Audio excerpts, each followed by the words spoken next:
Est-ce que tu fais partie des gens qui pensent que le burn-out ce sera salvateur et qu'ils ont besoin de ça?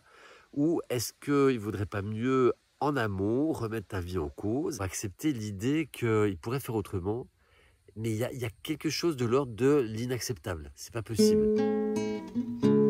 Passage.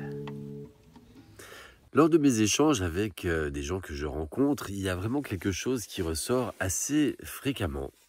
C'est leur admiration pour ma vie que je mène, les choix que j'ai faits, le fait d'avoir réussi à tout quitter, à avoir brisé mes chaînes. Je sens beaucoup d'admiration et d'envie, en fait.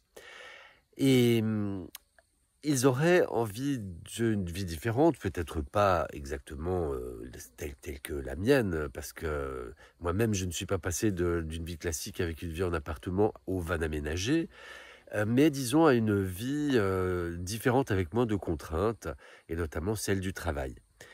Et pour beaucoup, ce sont des gens qui, alors soit ils ont une activité professionnelle qui ne leur plaît pas du tout, c'est alimentaire, et voilà.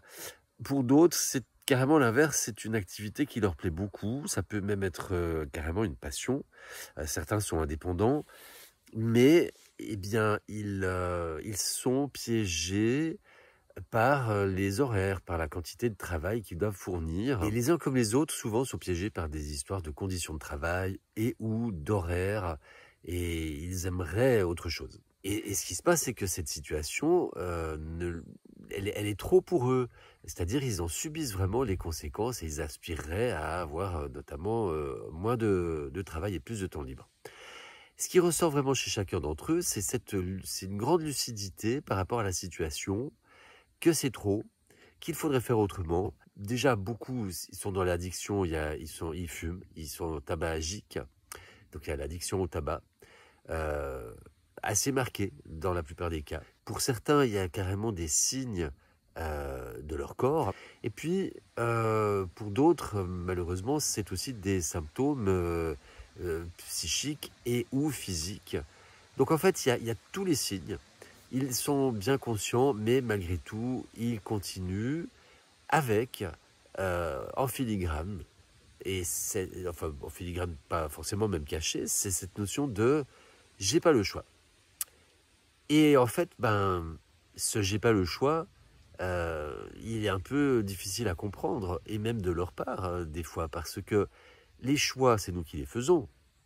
Et si j'ai besoin de travailler à hauteur d'un certain niveau pour faire entrer un certain niveau d'argent, c'est pour honorer un niveau de vie. Mais ce niveau de vie, c'est moi qui l'ai choisi.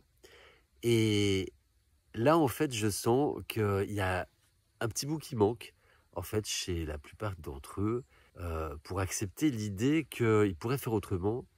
Mais il y a quelque chose de l'ordre de l'inacceptable. C'est pas possible.